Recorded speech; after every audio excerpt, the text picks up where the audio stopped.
본문의 말씀은 다니엘이 앞으로 일어날 일에 대해서 환상을 통하여서 듣게 되었습니다. 다니엘서 11장에 있는 예언의 말씀은 성경학자들을 놀라게 합니다. 왜냐하면 11장에 예언된 말씀이 모두 다 정확하게 성취가 되었기 때문입니다.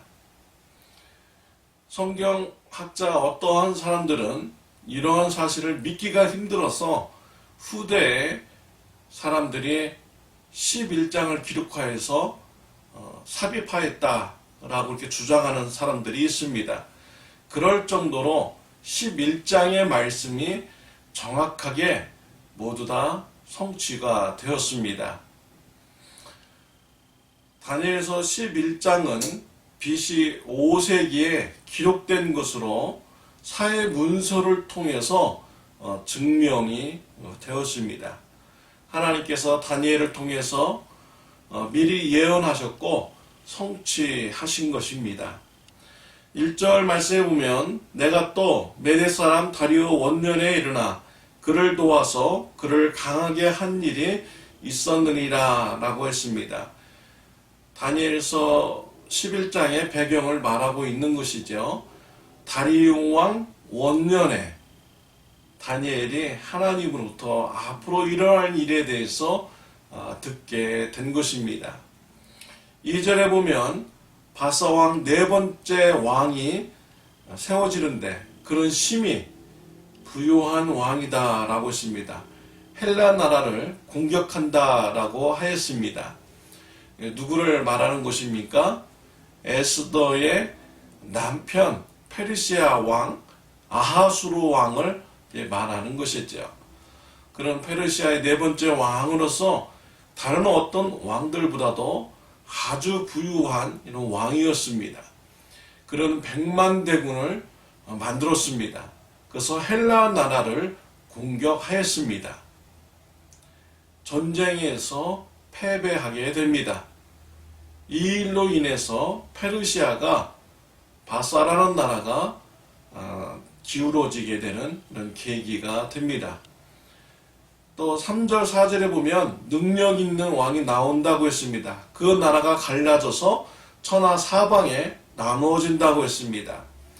강한 왕의 자녀들에게 돌아가지 않는다라고 했습니다.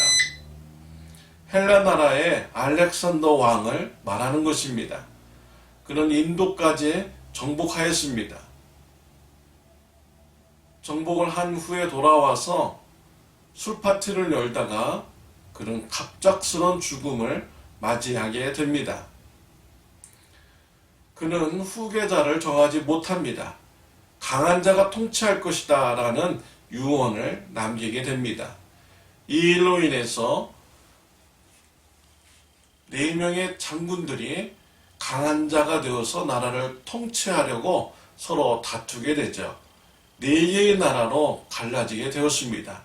마케도니아 지역과 소아시아 지역과 또 시리아 지역, 애굽 지역으로 나누어져서 4명의 장군들이 통치하게 되었습니다. 알렉산더에게는 2명의 자녀가 있었는데 모두 다 장군들에 의해서 죽게 되었습니다. 아버지의 나라가 자녀에게 물려지지 못한 것입니다. 이런 예언의 말씀이 성취가 되었습니다. 또 5절부터 9절까지는 남방 왕국과 북방 왕국 간의 전쟁에 대한 예언입니다. 헬라의 나라가 4개의 나라로 갈라졌습니다. 예루살렘 지역을 장악하고 있는 왕조가 셀라쿠스 왕조입니다. 애굽 나라를 장악하고 있는 나라가 프톨로미 왕조입니다. 북쪽에 있는 셀라쿠스 왕조를 북왕국이라고 하고요. 남쪽 애굽에 있는 프톨로미 왕조를 남왕국이라고 합니다. 이 2개의 왕국 간의 전쟁이 벌어지게 됩니다. 두원 6절과 7절을 말씀해 보면은 두 왕조 간의 정략 결혼이 이루어집니다. 남방 왕국 프톨레미 왕조에서 버니스 공주가 안티오쿠스 북왕국 왕이죠. 안티오쿠스 2세와 결혼을 합니다. 그러나 남편이 죽자 버니스 공주와 그 자녀가 버림을 받습니다. 이것을 그의 동생이 아주 분노하게 됩니다. 그래서 프톨레미 2세가 군사를 이끌고 북왕국을 침공합니다. 전쟁에서 승리합니다. 복수를 하였습니다. 그리고 많은 전리품을 가지고 내려왔습니다. 이러한 예언의 말씀이 모두가 역사적으로 다 성취가 된 것입니다. 또 10절부터 19절까지는 안티오쿠스 3세에 대한 예언의 말씀입니다. 안티오쿠스 3세는 북왕국 왕이죠. 그는 남왕국 프톨레미 왕조를 침략합니다. 11절에 패배합니다. 14절에 패배합니다. 그러나 15절에 가서는 승리하게 됩니다. 안티오쿠스 3세는 자신의 딸을 프톨레미 지역을 다스리고 있는 그 왕조의 왕에게 정략 결혼을 시킵니다. 그러나 별 소득을 보지 못하게 됩니다. 이런 예언의 말씀이 다 그대로 성취가 되었습니다. 그는 교만하게 살다가 19절에 보면 명예롭지 못하게 죽게 되었다라고 말씀을 하고 있습니다. 안티오쿠스 3세에 대한 죽음에 대한 말씀이죠. 하나님께서 다니엘서 11장을 통해서 앞으로 일어날 일에 대해서 예언해 주셨습니다. 이러한 모든 것이 하나도 빠지지 않고 다 성취가 되었습니다. 이것을 볼 때 역사의 주인은 하나님이시다라는 것을 우리가 더욱더 분명하게 알게 됩니다. 세상에는요, 강한 왕들이 여러 명이 일어납니다. 그러나 그들의 나라는 영원하지 않았습니다.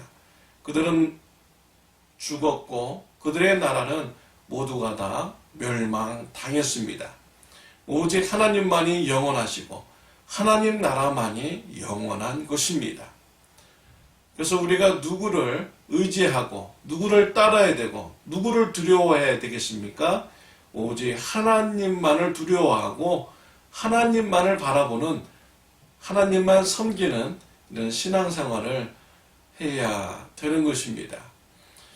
세상의 권세, 세상의 왕들 잠시 잠깐입니다. 그러나 하나님은 영원하시고 하나님의 나라는 영원한 나라인 것입니다. 어떤 분은 나 자신을 믿으라, 하나님을 믿을 바에 나 자신을 믿으라, 이렇게 얘기하는 사람들이 있잖아요. 우리 인간이 얼마나 연약합니까? 코로나 바이러스 이것 하나 제대로 우리가 감당할 수 없어가지고 모두가 다 벌벌 떨고 있습니다. 우리 인간이 얼마나 연약한 존재라는 것을 알게 해주는 것이지요. 이런 우리를 믿는 것이 얼마나 어리석은 것입니까? 역사의 주관자는 하나님이십니다. 영원토록 살아계신 분이 우리 하나님이십니다. 만물을 창조하시고 역사의 주인이신 우리 하나님을 우리가 두려워하며 오직 하나님만 섬기는 귀한 신앙의 삶이 되시기를 바랍니다. 기도드리겠습니다. 하나님 아버지 감사합니다. 오늘 하나님께서 예언하셨고 또 그 말씀을 성취하신 말씀을 우리가 배웠습니다. 역사의 주인이시는 분은 오직 하나님이십니다. 하나님은 영원하십니다. 오직 하나님만 섬기는 저와 우리 성도님들 되게 하여 주옵소서. 예수님의 이름으로 기도드렸습니다. 아멘.